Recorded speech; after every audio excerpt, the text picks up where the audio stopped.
Hello everyone. Today we are diving into one of the most critical skills in analytical chemistry, that is developing a GCMS method from scratch.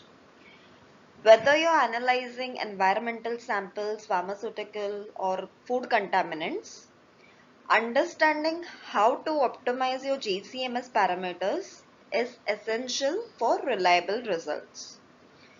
So in this video, we'll cover the key parameters you need to consider. That is inlet conditions, column selection, temperature programming and MS setting. And by the end of the video, you'll have a systematic approach to method development. So let's get started. So this is just the blueprint of how you will separate your analyte from mixture of components. So these four things you need to optimize, that is your inlet conditions, column selection, temperature programming and MS settings. If these four things are optimized, then you're good to go. So now let's talk about the injection port. This is where your sample enters the GC system. So coming to inlet temperature, it should be between 20 to 50 degrees Celsius, higher than the boiling point of your highest boiling analyte. And why? To ensure complete and rapid vaporization. If it's too low, you get poor peak shape and carryover, and if it's too high, you risk the thermal degradation of sensitive compounds. Now coming to split versus splitless mode. Now when you're going to use it, you'll use split mode for high concentration sample, that is typically 10:1 to 100:1 ratios. This prevents column overload and detector saturation. And use splitless mode for trace analysis. You're injecting everything onto the column for maximum sensitivity. There's also split or splitless injection, where you inject in splitless mode for 0.5 to 2 minutes and then switch to split to purge remaining sample. Now coming to injection volume. Typically 0.5 to 2 ml for splitless and 1 to 5 ml for split. Large volumes can cause peak broadening and discrimination effects. Now the last one is liner selection. Choose your liner based on injection mode. There are deactivated liners for splitless, bull packed for split injection to improve mixing. So when you come to the section of inlet parameters, these are the things you need to optimize. Now coming to column selection, the column is the heart of your separation. So let's break down the critical specifications. Now coming to column phase. So there are non-polar phases, mid-polar phases, polar phases. So non-polar phases, like there is DB1 or HP file that contains 5% phenyl, which is great for hydrocarbons and pesticides. And mid-polar phases like DB1701, it is good for fatty acids and flavor compounds. And polar phases like DB-Wax is excellent for alcohols, acid and polar compounds. So match your stationary phase polarity to your analytes for optimal retention and separation. Now next, coming to column dimension. Length affects resolution. Now, typical ranges is 15 to 30 meters for fast analysis and simple mixtures. 30 meters is the standard workhorse. And 50 to 60 meters for complex mixtures requiring high resolution. Now talking about the inner diameter affects capacity and efficiency. So 0.25 mm is standard. It is a good balance. and 0.32 mm for higher sample capacity, and 0.20 mm for faster analysis and better resolution. Now talking about the film thickness, 0.25 micron thin film is mostly used for volatile compounds and faster resolution, and 0.50 microns standard, it is general purpose, and 1 micron for thicker, that is high boiling compounds and better retention. So one thing you need to note that volatile compounds need thin films and semi-volatile compounds need thick films. So this is a rule of thumb.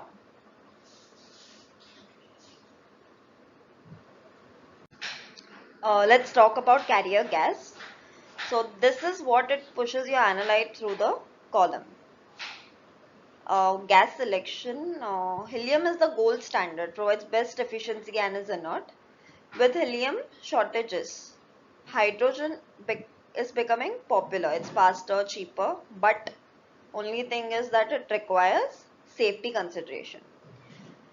Nitrogen is economical but slower. Now talking about flow rate and velocity, helium optimal linear velocity is 25 to 40 centimeter per second. Typical flow rate that you can keep for your method is 1 to 2 ml per minute for 0.2 mm ID columns, and use constant flow mode for routine analysis. And constant pressure mode can be useful when you do method transfer. But now, like most modern instruments, they have a built-in calculators, and usually start with manufacturers recommendations, typically 1 ml per minute for 30 meter, zero point 0.2 mm column. Now coming to the most important part, it is very tricky as well, that is oven temperature programming. Temperature programming is where the art meets science. This is often the most critical parameter for separation quality. Initial temperature start from 20 to 30 degree below the boiling point of your most volatile analyte. This allows compounds to focus at the column head before separation begins, and hold for about 1 to 5 minutes to allow this focusing. Now talking about temperature ramps. This is where you control resolution versus analysis time. Now slow ramp, that is 3 to 5 degrees Celsius per minute. It gives you a better resolution, longer run times used for complex mixtures. Fast ramps like 10 to 20 degree Celsius per minute. It gives you faster analysis, but it may compromise your resolution. You can also use multiple ramps, slow initially for critical separation and then fast to elute late peaks. Now coming to final temperature. It should exceed the boiling point of your highest boiling analyte by 20 to 30 degrees Celsius and hold about for 2 to 10 minutes to ensure all compounds elute and prevent carryover. So practical example for semi-volatile organics is initial we start with 50 degrees Celsius, about 2-minute hold, and ramp it by 10 degrees Celsius per minute to 150, and second ramp we keep it at 5 degrees Celsius per minute to 280 degrees Celsius, and final ramp is 280 degrees Celsius and we hold it about for 5 minutes. So the total run time approximately ranges to 40 minutes. And tips is that never exceed your column's maximum temperature, otherwise you'll destroy your column. And ballistic heating can damage columns. And cool down time between run matters. The typical cool down time should be 5 to 10 minutes. Now coming to the MS parameter, the last part. So in this, just to give you an information about in MS there is ionization mode.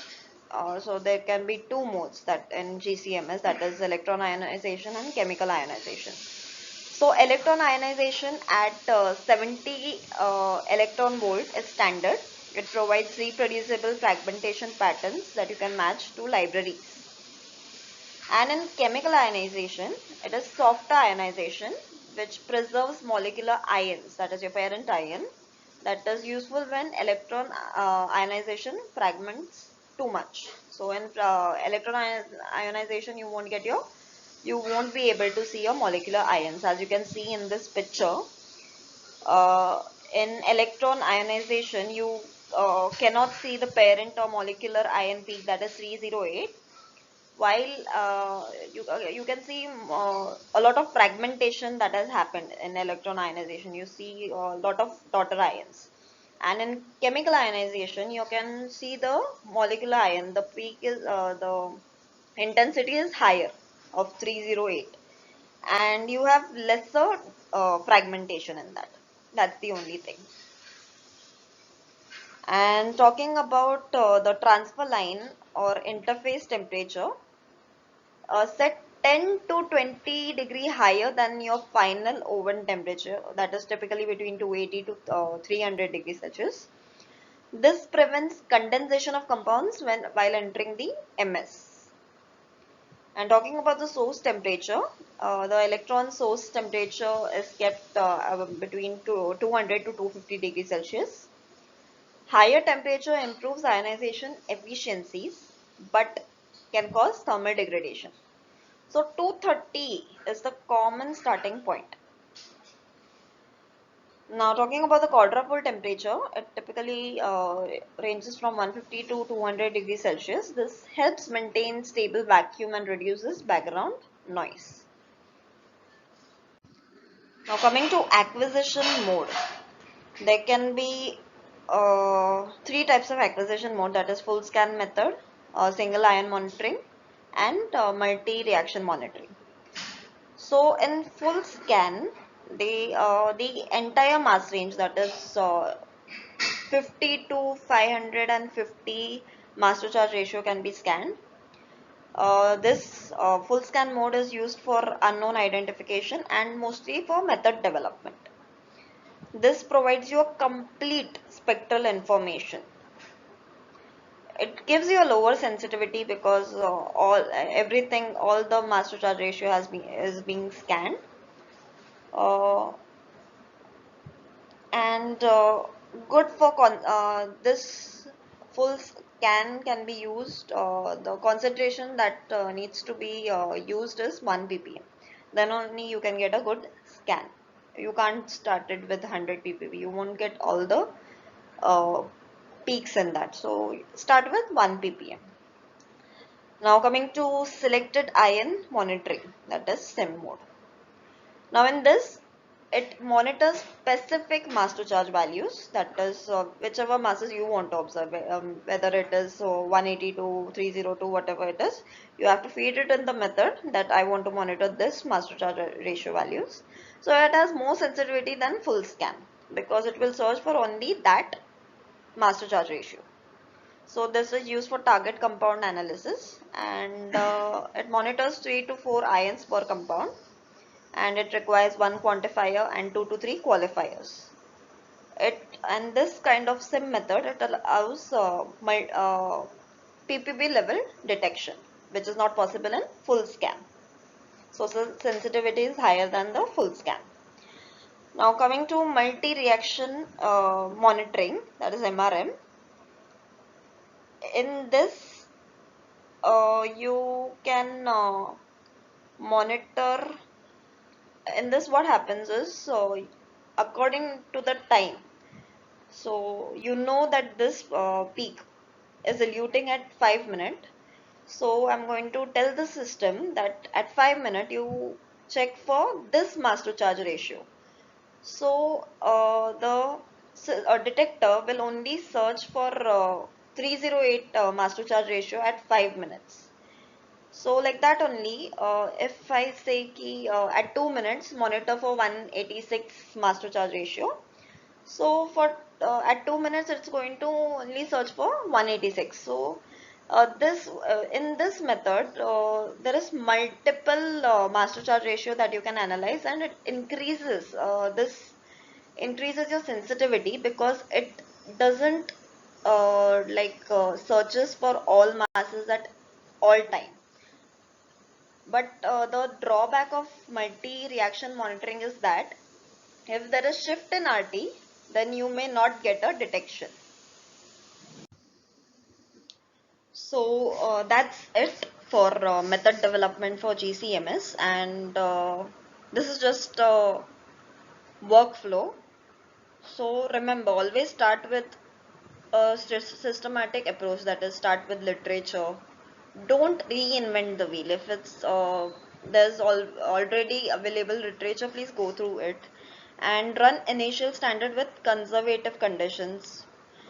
Optimize the temperature program for good separation, and fine tune inlet condition for peak shape, and adjust the MS parameters for sensitivity. And after all of this, check for linearity, precision, and accuracy, and document everything, whatever changes whatever changes you may have done in the method. It may have big effects, so document it so that you can select the best method. So I hope you liked the video, and if you have any doubts or questions regarding method development, please do drop it in the comment section. Thank you.